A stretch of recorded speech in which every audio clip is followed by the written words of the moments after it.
Morning, your meeting is now live. Good morning and welcome to the Primary Care Commissioning Committee meeting. I'm Margaret Carey, lay member, and I will be chairing the meeting today. We are meeting virtually in response to the limitations placed on governments by the COVID-19 pandemic. Members of the public have been invited to view this meeting via a link available from the NHS Portsmouth Clinical Commissioning Group website, and papers for the meeting are also available via this website. Today's meeting is being recorded, so that in the event of a failure of technology, it can continue and will then be uploaded onto the NHS Portsmouth Clinical Commissioning Group website as soon as possible. Committee members and attendees are requested to keep their microphones on mute and only to turn them on when they are called to speak. Please use a raised hand to indicate that you wish to speak. Please, can I ask everyone taking part today to confirm that they are present? I'll call your name, and can you turn on your microphones and give your name and title? So, Jason Eastman. Good morning, Jason Eastman, Associate Director of IM&T. Mark Compton. Morning all, Mark Compton, Director of Transformation. Simon Cooper. Simon Cooper, Director of Medicines Optimisation and Interim Director of Primary Care. Julia O'Mara. Good morning, Margaret. Julia O'Mara, Practice Nurse Advisor, Portsmouth CCG. Jackie Powell. Morning all, Jackie Powell, lay member, Portsmouth CCG. David Scarborough. Good morning, David Scarborough. I'm the Practice Manager Representative for the CCG. Michelle Stanley. Hello, I'm Michelle Spandley. I'm the Chief Finance Officer for the CCG. Dr. Claire Sieber. Morning everyone, Claire Sieber, Medical Director at Wessex LMCs and a GP in West Sussex. Jo York.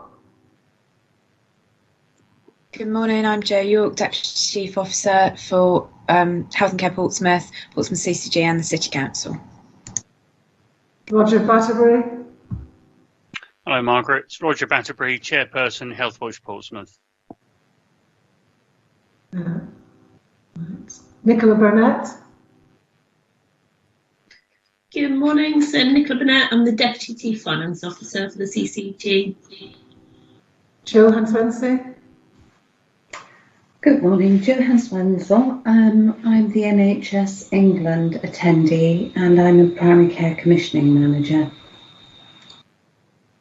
Lisa Harding. Is Lisa on? Justina Jeffs. Good morning, Margaret. Justina Jeffs, Head of Governance. Steve McInnes. Morning, Steve McInnes, Head of Primary Care Commissioning. Stephen Arobia. Hi there, Stephen Arobio, Clinical Quality Manager for the CCG. And Lisa Stray. Lisa Stray, Executive Assistant for Business Services. So, welcome everyone. We have received apologies from Dr. Nick Moore, Dr. Helen Atkinson, Sylvia Macy, Christine Horan, and Andy Sylvester and Rebecca Spandley. So we then move to register of interests. Is there any extra interest to be added today? Any amendments to be made? I'll take silence as no. And are there any interests to be declared? Any conflicts of interest to be declared? No? Okay. Can we then move to the minutes of the last meeting and just check through for accuracy? Page 1. Page 2, page 3, page 4, page 5, page 6, and page 7.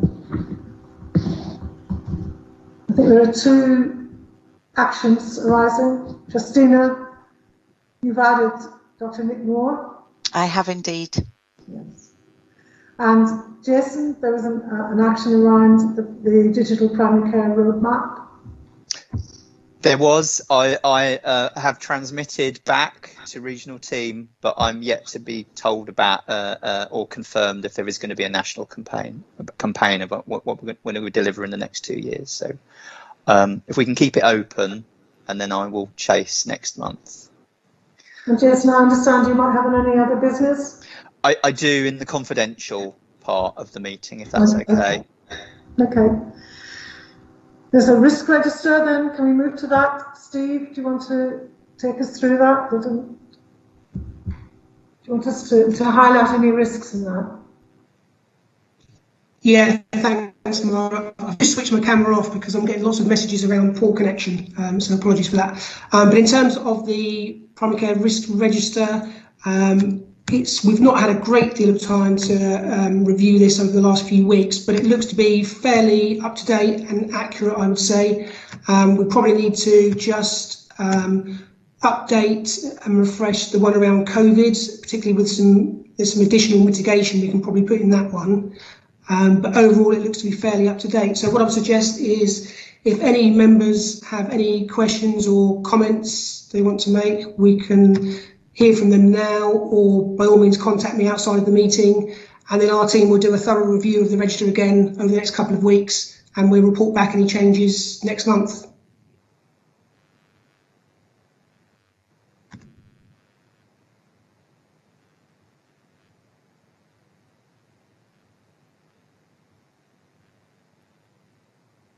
Margaret, I think Margaret, you're you're on mute.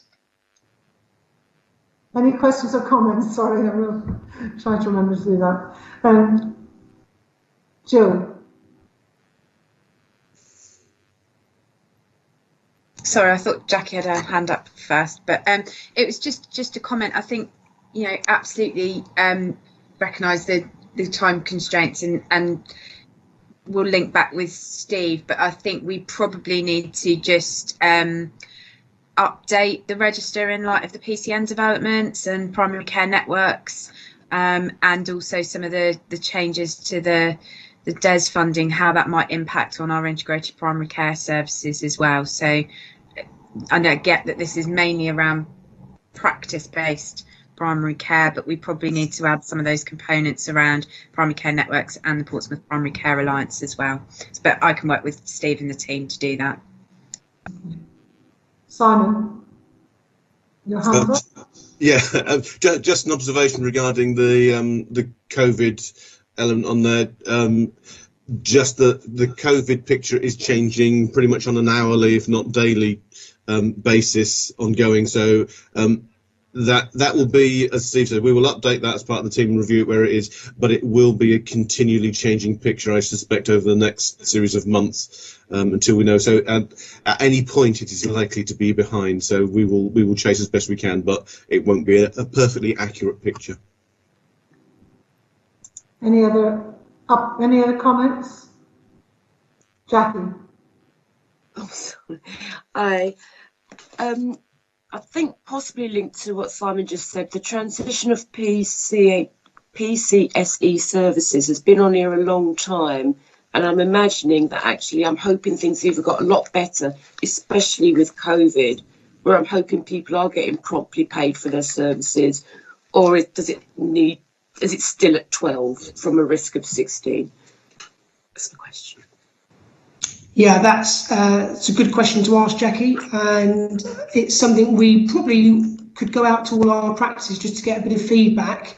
And I wonder whether Dave has got any. Yeah, Dave's got his hand up actually. Whether Dave's got any current feedback. Yeah, pass his hand up. Yes, I did put. Thanks, Steve. I did put my hand up in response to Jackie's comment. I certainly, from my perspective in a practice, and I'm relatively confident that my colleagues would agree, is that the service provided by PCSE has not improved particularly, and they continue to create difficulties around payments even in this time of COVID. I'm not going to drag out the detail here. It's a blanket statement, and I think it would be a good idea for the primary care team to ask for feedback on that. Certainly, my own experience. I've recently used the LMC to help me escalate some queries, which have taken over 6 months to get a response to, and I think we could probably leave it at that. But it's not an improving picture. Okay, so it stays at 12, if not higher, and there's something when it's possible for the primary care team to go out and see what the picture is, get feedback. Just because I'm thinking this payment in time of crisis, you need the flow of money, I suspect. Yeah, we certainly could do that over the next couple of weeks, Jackie, and then we'll probably need to liaise with NHS England on this as well, because they commission Primary Care Support England, so we need to sort of go through that route and see what we can do. Just to add to that, Jackie, it's not just about payments; it's about inaccuracies, which take up a lot of time. It's the queries and inaccuracies, so particularly around things like pension deductions, that can be particularly time-consuming. Thank you. I'm sort of glad I asked. Thank you. Have a hand up from Joe. Joe, Josephine. I'd just like to say, if you can give me details of these complaints, and I will escalate it. It's really useful to know, particularly about the pensions issues, but anything else. And if you have a complaint number as well, then I will escalate those questions to our heads of primary care. Joe, I'll email you separately outside of this meeting with the details. Well, a synopsis of what I've had to recently deal with them. That would be really helpful. Thanks, Dave. Any other comments, questions? No, so I think we've agreed there needs to be some updating, and Joe's going to take some of the issues that have been raised around payments, etc., back to see if those can be resolved more quickly. Okay. Is that fair enough? People happy with that position? Dave, you've got your hand up still, is that? Sorry, legacy hand. Okay. Thank you. Can we then move to primary care finance summary, which is Nikki? Yeah, of course. So what you've got presented to you here is the month 7 finance report. So I think Becky explained at the last meeting that from between month 1 to 6 to month 7 to 12, we've had a change in the financial regime. So we've moved from a retrospective allocation process back to a more traditional prospective allocation process. So we're now clear on the volume of funding that we've got to work with across primary care for months 7 to 12. And the report should look more familiar to you in terms of in prior years gone, how we would have reported that position. Across the majority of areas, we are seeing expenditure in line with the budgets that have been set. And these budgets have been made to reflect where possible, within the CCG board signed off back in March of this year. The area where we're seeing significant underspends in the year-to-date position is through the ARRS roles. So we are working with primary care at the moment to look at how we can utilise that funding in the year to help support the resilience and sustainability of primary care over supporting the rollout of vaccinations if required, supporting on long COVID, and just generally getting primary care back up to capacity as we'd expect. We are anticipating that we do utilise that monies in full still through the forecast outturn.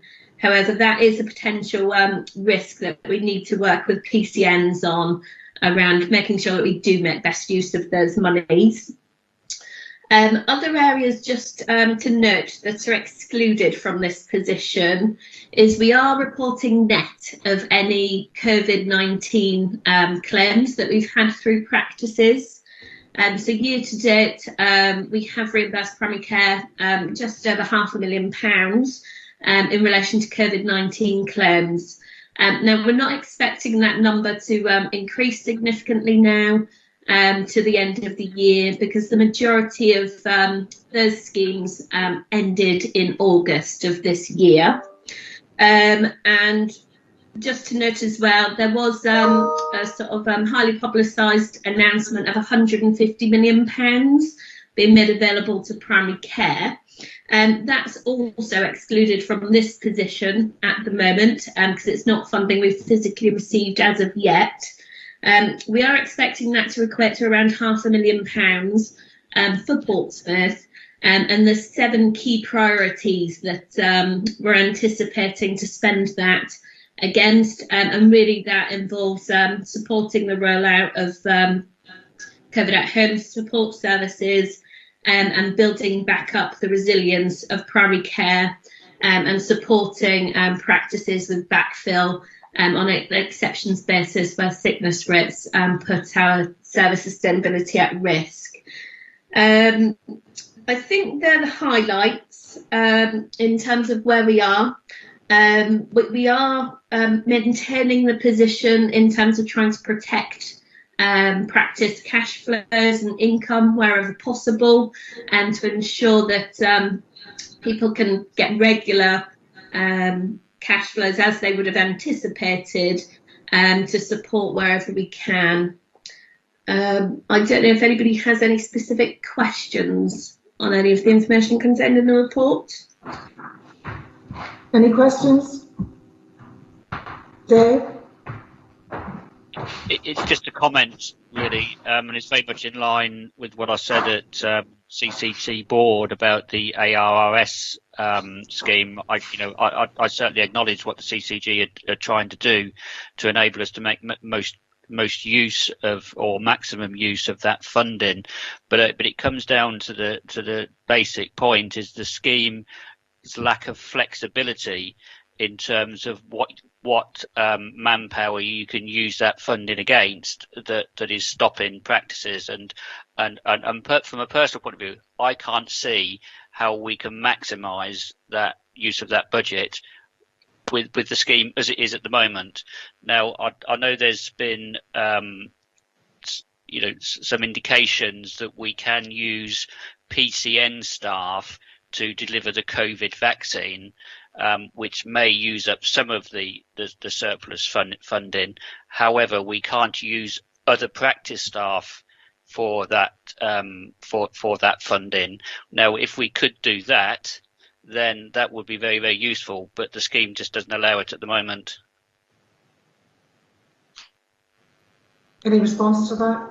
Any way of amending it?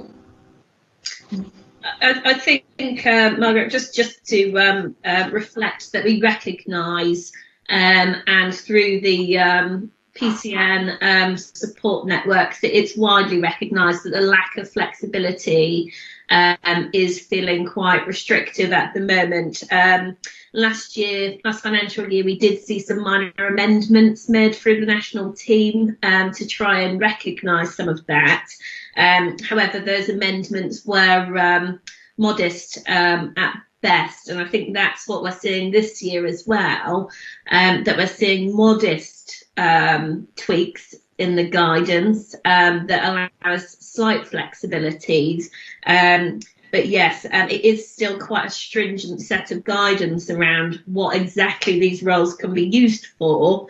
And of course, as they're staffing, it's very hard once you've built up an underspend to actually utilise that, because in the next financial year, overstaffing in one year just becomes financially unsustainable. So it is a very tricky area. Okay. Noted. Jackie? My question was very much linked to what we're talking about. I didn't know what ARRS stood for. I'm kind of piecing the bits of the puzzle together. So could someone just explain what that is? And is there any way for us to feed back to, I don't know, NHS England or NHSI about how restrictive this, whatever it is, can be? Or is it that we need to be changing at pace to fit whatever model is being suggested? So, Jack, if I can pick that one up, I'll take my hand down. This was the point I was going to say. So that has been discussed across the system with the other heads of primary care across Hampshire and Isle of Wight, and it is widely recognised that the stringency to that budget is going to be challenging in terms of using it elsewhere. So the ARRS is the additional roles funding scheme. So this is for a particular interest of mine, obviously, is for bringing pharmacists and social prescribers, etc., into practices to start to work in those new innovative roles. So my understanding is that was why it was intentionally set up to be restrictive, because it wanted to promote those new roles. Now, obviously, when that was set up, we weren't in this space. And we are now finding ourselves with, as we've discussed, a pot of money that is at a very high level intended to support practices' workload and new ways of working. But the new ways of working that we find ourselves in is dealing with a pandemic, and subsequently we are struggling to move that money into the right place to do it. So we acknowledge that across the whole of Hampshire and Isle of Wight, and we have flagged that back up through that system as best we can. To say just a little bit more leniency around this, or some reinterpretation of that, would be supportive of getting us through the situation we're in at the minute. Because it would be incredibly frustrating to sit here with a large chunk of money underspent at the end of the year and struggling to actually meet the demands of the patients that are out there. Yes, exactly. Thank you. Just to add to that, Simon, I think you just summarised it really well, actually, of where we are at the moment, and it's good to hear that there is feedback going back at the system for that money.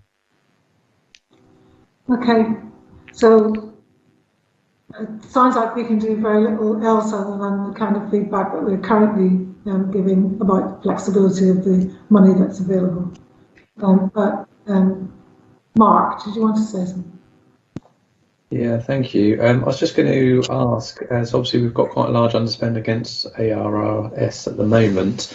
There have been some issues with MSK in particular and first contact physiotherapists, in the sense that largely we've had an agreement with Solent around utilising some of their physios for PCNs. We've struggled throughout the year to formalise those agreements because NHS England didn't have a standard subcontracting template or document, so we've actually had to source one locally.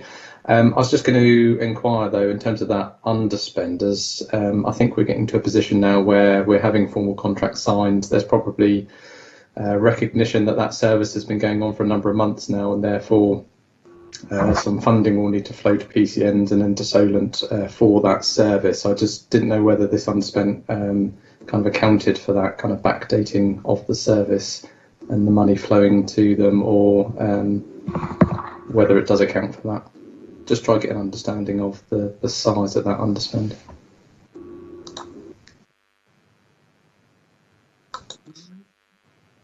So, sorry, Mark, I think what you're asking is there a provision in there for transferring some of the ARRS funding to Solent to provide a service to PCNs? Is that the question? Yes, so I think technically it would go to PCNs, wouldn't it, who would then pass it on to Solent. But it was just wondering whether that's been accounted for in what the figures that we're seeing at the moment, or whether that's still to come out. So everything that has been informed to the team at the moment is accounted for in there. One of the reasons why we're seeing such a large underspend there is that there was a second wave of money announced nationally. So there was the budget that we set locally, plus then they increased the value of the scheme nationally. So there's an additional value of income that we can also claim from the national team. So we've got a bit of a double whammy, that we weren't spending the original sum to the maximum. Then they expanded the scheme within this financial year to a level that goes beyond what we already had the capability to recruit to, which is what's really driving it to look quite so large at the moment. Steve, you have a question, comment? Yes, just to say that PCNs have until the end of November to submit a final version of their workforce plans. I know that those plans do include an element relating to MSK, but we can double check that offline and just see whether that includes the backdated element, and happy to work with you on that, Mark. Thank you. Thank you. Does seem a bit crazy, doesn't it? There's no way that that money can be held until it is a more appropriate time to use it, or to allow for schemes to catch up. I'm guessing not. I just returned to my rainbows and unicorns. Well, Okay. I take silence as there isn't, unless Nikki corrects me. Okay. No, and Jackie, it's really around the national team, and we locally actually really support this as a scheme. So the reason why they don't want the funding diverted, as Simon said, is because it really is a national priority, that this is the direction of travel. And despite the pandemic, they're really just trying to incentivise us to continue with the strategy. So, you know, whilst it does seem bonkers at times, there are also very logical reasons why the national team are safeguarding this money and really putting those restraints there to try and drive us into the direction of the intended strategy. which would be lovely if it probably does make sense, but if there's no way of catching that up to be able to utilise that funding, it just seems a shame. Okay. Any other comments or questions on finance? So, no. Take silence as no. And then move to Chair's action. And Chair's action relates to GP who resigned from Portstein GP practice on the 28th of September. And also to Mark Stubbings, who was the managing direct partner at Portstein, also left on the 31st of October and was replaced by Dr. Karen Kidd. Any questions about the Chair's actions and comments? No? I'm taking some. Steve, do you want to comment? Yes, thanks, Margaret. Yeah, just to confirm, really, that Mark Stubbings was not in a clinical role, so he was in a business partner type role. So there were no concerns around replacing clinical time there. And for Dr. Chapier, he did various work outside of the practice, so they didn't have lots of sessions to cover off, and the practice have advised they've done that through, or are planning to do that through increasing some salaried roles. So I think for the committee, in terms of approving these contract variations for people to come off the contract, hopefully you've got assurance that the practice certainly has no issues around sustainability and resilience in this regard. And what I would just say is we just have a bit of an ongoing debate or a query around the actual dates of leaving the contract. So what I propose, if this is okay, is if the committee is happy to sign off on these two people coming off the contract, but we don't specify in the minutes the actual dates of that, and we deal with that in the background, if that's okay. So are the committee happy to take that course of action? Can I just see? Yeah. Okay. Any dissent? No. Okay. Can we then take that as approved? Thank you. Can I move to flu and COVID vaccination programmes? And that's a verbal update from Steve.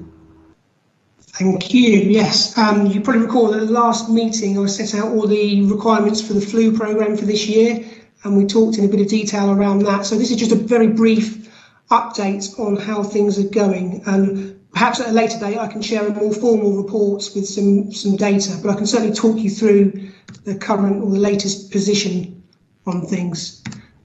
So for Portsmouth, overall our uptake is looking pretty good at this stage. So if I take you through for the 2 and 3 year olds, we're at 49% uptake, which is 6 or 7% below the Hampshire and Isle average, admittedly. So that, I'm sure everyone would like to see some further work on this. But having said that, if we compare with our best comparator for these sort of things, which is a city not too far away, then we are a few percentage points above their uptake. So pretty positive overall, and we know practices are working really hard on getting those youngsters in for their vaccinations. In terms of the over 65s, we've hit our 75% target, which is the first time for as long as I can remember, really, to be honest. So I think it's a combination of lots more patients coming forward and practices really putting in a lot of extra work and a lot of extra resources, being innovative where they can, doing things a bit differently. So I think to hit 75% at this stage already is a fantastic achievement. Not all CCGs in Hampshire Isle of Wight have managed to achieve that yet, so I think that really is a credit to all our local practices. Looking at the under 65s at risk, we are at 45%, which is slightly above the Hampshire Isle of Wight average, so pretty good there, and well above our nearest city comparator. So again, practices are doing really well. And I know in the last couple of weeks, those figures have come right up. So practices are really working hard to get those at-risk groups to come in for their vaccinations, having prioritised initially the over 65s where the vaccine was more readily available. And then if we look at pregnant women, we've actually got the highest uptake across Hampshire and Isle of Wight at 43%. We know that practices may do some opportunistic lead, but also that Portsmouth hospitals are commissioned to do this up at the hospital when they see these pregnant ladies. So they've done a lot of good work on that as well. So overall, pretty positive picture.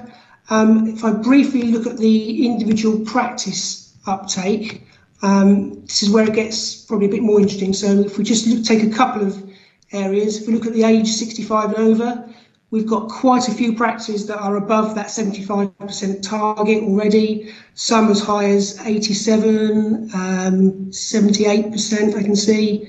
But then we do have a couple of practices that are very low in comparison. So, I think the time has come where we will have some conversations with those practices just to see what challenges and barriers they may have and if they need any support to try and improve their figures in line with the other practices.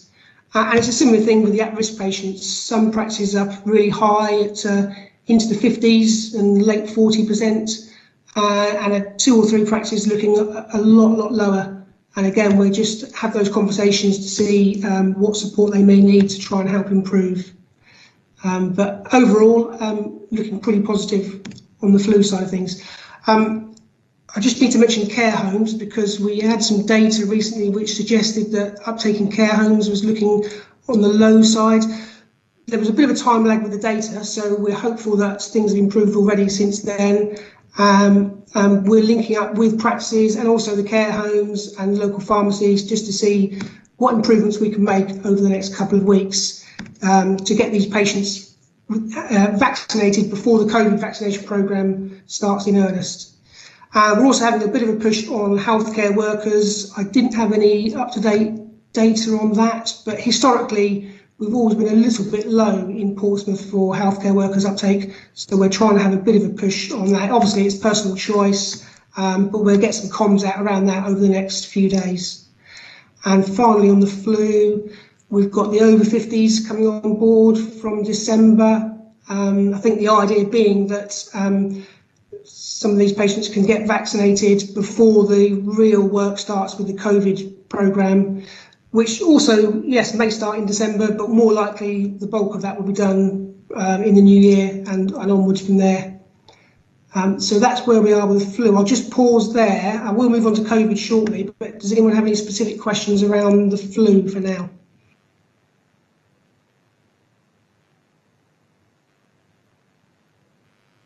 Okay, and just briefly, I won't speak too much about COVID.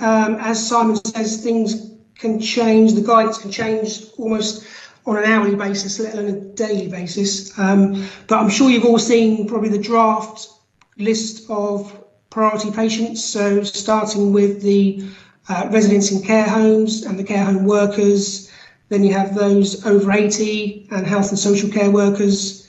And then it goes down in the age groups, so over 75s, 70s, over 65s. Then we get to the at-risk groups before we're back to the age groups again, so the over 60s, over 55s, etc. So we're just waiting for that to be finalised, I believe, the priority list. In terms of delivery, I think the idea is that we've got a large-scale vaccination site, at least one of those covering Hampshire and Isle of Wight. I'm aware that Portsmouth Local Authority are looking at potential sites as well if there's a support need there. And of course, we have our GP practices providing COVID vaccinations as well. They really will play a very important part in this.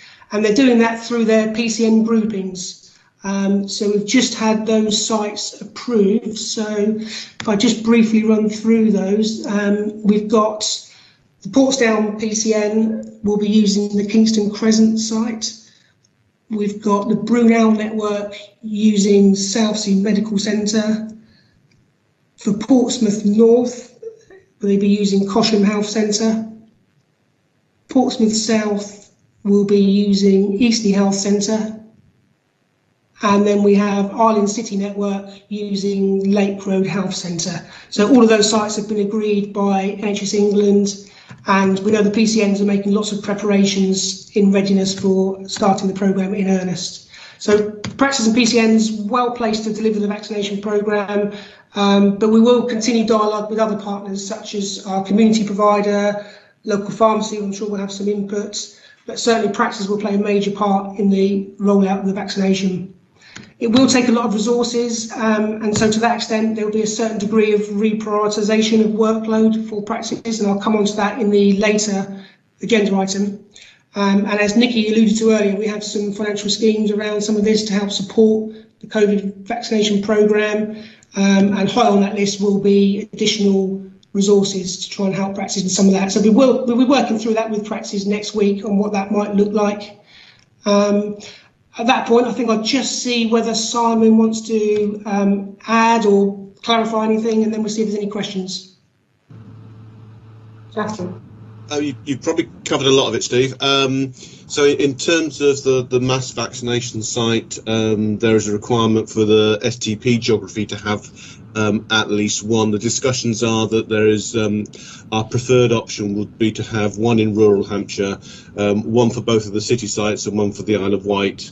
But there's obviously a timeline in stepping those up and finding an appropriate site, and all of the other ancillary thoughts around gritting routes, etc., and parking spaces to allow these to happen. It's also very it's reliant upon which vaccine we get out as well, and that's not been confirmed yet either. So it's dependent upon which one arrives and which one is more suitable for being delivered at PCN sites as opposed to the large-scale vaccination sites. So there's still lots of discussions going on. I think we are as well prepared as we can be with the knowns and the unknowns that we have at this stage, and we are looking at a 10-day notice period for when we have to step these up. So although we've previously been asked to be prepared and be ready for a potential start date of the 1st of December, that will inevitably slip because obviously we're within 10 days of that now anyway. So we are as advanced as we can. We know we'll have 10 days notice. The essential service, the final details, I believe, is going to be published today. I always hold those published dates with a slight pinch of salt, because that can delay, because basically they're under the same restrictions as we are in terms of what will be coming out and what won't be coming out. Lots of discussions around additional workforce and volunteers coming into this, and we've had discussions very brief discussions with the Hive around could there be a use of volunteers, etc. We've also had an offer from the council to approach them around any signage, etc., or anything around that support to the access to whichever these sites are, should they be needed. So we have offers coming in from everywhere. There's lots of parallel working, which means what we believe today might change tomorrow, depending on the working. So it's very much a case of putting everything that you can in place, but allowing yourself to be flexible. And relying upon that 10-day date to allow you to adapt to any last-minute changes. So I think we are as well as we can be. Practices and PCNs, I have to say, have really stepped up to this, and are, I wouldn't quite say chomping at the bit, but are very keen to take this on.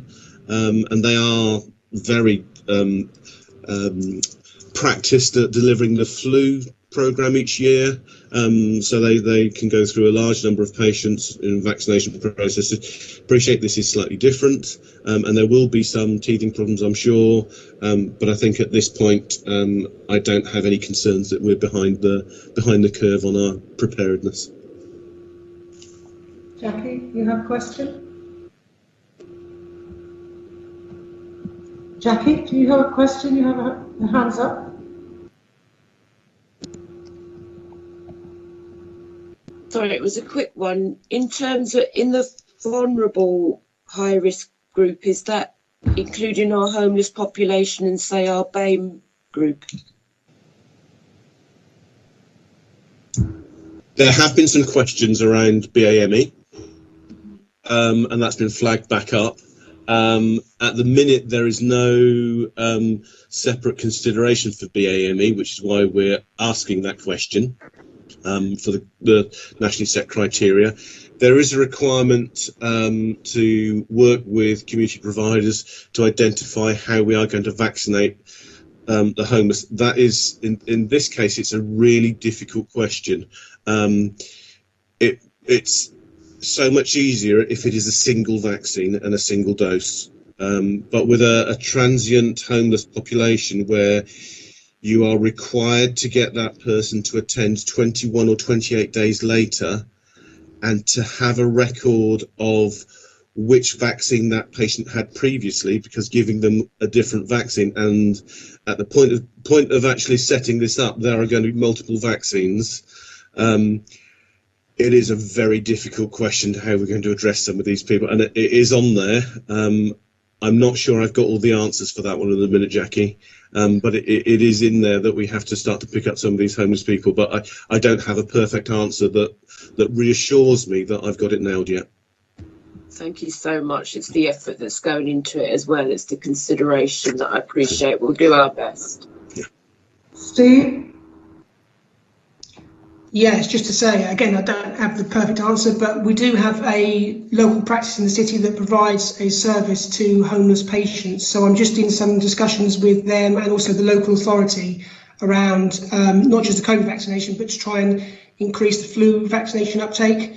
So this practice goes out to the residential place where a lot of homeless patients go to. So there is maybe an opportunity to do something there. There are various logistical issues and contracting issues, etc., to overcome, but we're certainly on trying to look at that, Jackie.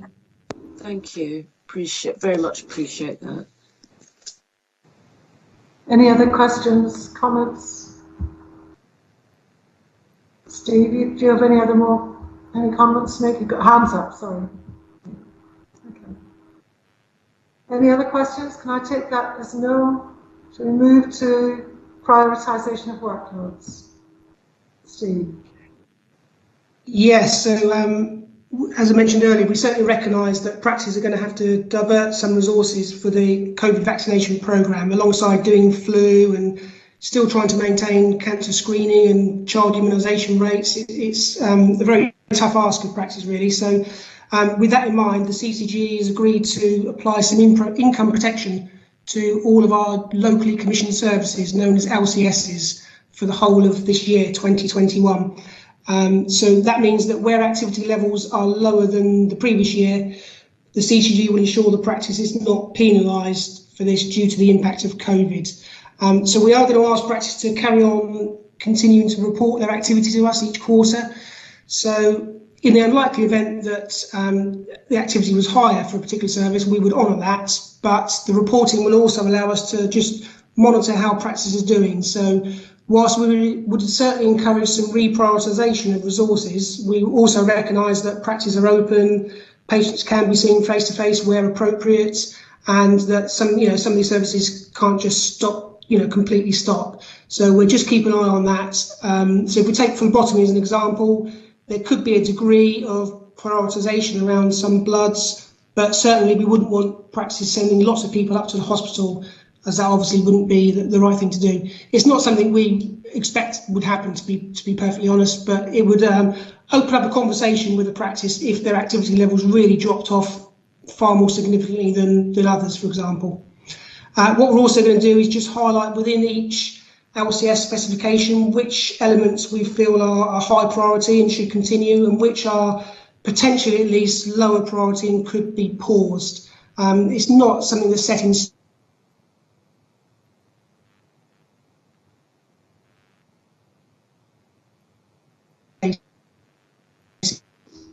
certainly ties in with the latest national guidance and kind of mirrors what's happened with the quality and outcomes framework this year as well, which I spoke about at the last meeting.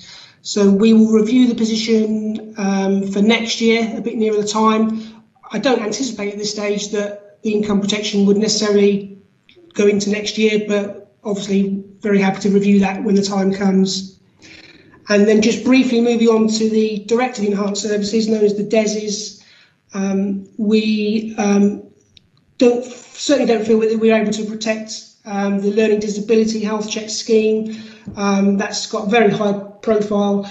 We're still expected to hit our targets for that of 67% uptake for this year. So we're working with practices and PCNs around trying to maximise uptake. We've offered the support of the Solent learning disability nursing team. We've said that remote checks can be done where that is clinically appropriate, and we're still incentivising practices through our primary care sequin, and I think it's also covered in one of the QOF indicators as well. Extended hours is no longer a DES in its own right, actually. It's just part of the PCN DES, but we've just given some guidance to practices and PCNs that we would certainly encourage and expect them to be able to use much of those extended hours for the COVID vaccination work and possibly the flu vaccinations as well. And then the only other one of significance really is the minor surgery scheme, and that one we have said we will protect income. We've heard anecdotally that some patients have not been wanting to come forward to have some sort of low-level minor surgery done as they normally would. We know there's still a bit of a debate around some procedures, whether they're safe to do, and the activity levels are down on the usual years. So we're happy to income protect that, but keep an eye on the activity levels and listen out for any concerns that anyone may have, any patient complaints, etc., about not being able to be seen. But in all honesty, we know and trust that practices will continue to provide these services, but they have that peace of mind that the income is protected where necessary and that they can divert some of those resources for COVID work and flu vaccination work. So I think that's probably all I was going to say around that. Happy to listen to any questions or comments. Any questions? Nikki, you have your hand up? Yeah, thank you, Margaret. Just to add to that, the approach that the CCG's taken around sort of protecting income, except for those areas that we think are extremely sort of important through our clinical prioritisation, just to note that that is being replicated through the local NHS England team, particularly around public health items like childhood vaccinations, etc. So whilst we are all looking at income protection, there's absolutely still areas that are particularly high profile that we're still anticipating are sort of based on activity delivered to ensure that they are prioritised throughout this period. Thank you. Claire. Thank you. Just for the committee to note that the LMC are grateful and content with this approach, so thank you. Okay, thank you. Any other questions or comments? So on both the flu vaccinations, COVID vaccinations, and this workload prioritisation, we are asked to note that as a committee immediately, so thank you. Okay, can we then move to any other business? And I know that Jo has an item of any other business. Do you want to take that forward, Jo? Yes, Margaret. It's just to update this committee formally in the same way that we've updated the board through the Accountable Officer's report to the last board meeting around an issue relating to the Portsmouth Primary Care Alliance. So some of you may be aware through the board, but obviously we need to make this committee aware because of their responsibilities around commissioning the integrated primary care service. and I'll read what was in the Accountable Officer's report to the board. On the 28th of September 2020, the CCG was notified by the Portsmouth Primary Care Alliance, PPCA, that a financial loss had occurred from their bank account. Upon discovery, this was immediately reported to both the police and the NHS counter fraud investigation, and therefore, as an investigation is ongoing, neither the CCG nor PPCA can provide further details regarding the investigation at this time. The indication is that the investigation could take several weeks or months to come to conclusion, or before any potential charges are made relating to this. It's therefore that any subsequent trial is unlikely to take place before the spring/summer 2021. We will keep the committee updated as any new information is shared with us from the investigation team and any lessons learnt.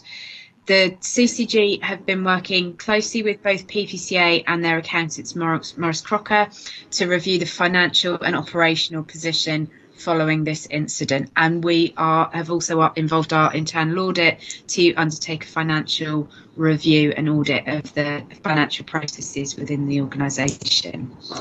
We're confident, however, that this does not impact on PPCA's ability to continue to deliver primary care services within the city, and we have no significant concerns at this time regarding the operational or financial resilience of the organisation or their ability to respond to increased demand during the winter pressure or as a result of COVID. And we are, as a team, continuing to work closely with them to monitor that situation. And indeed, they've been involved in supporting a new service around the COVID at home pulse oximetry service. So it's just to be aware that this committee is to note this position. We will bring back further information as we have it. Thank you, Margaret. Okay. Any questions or comments on that? Roger. Yes, just Healthwatch Portsmouth were approached by the local media to they were aware of this story, and we gave a no comment. But for any future things like this, if we hear about it first, who should we contact? So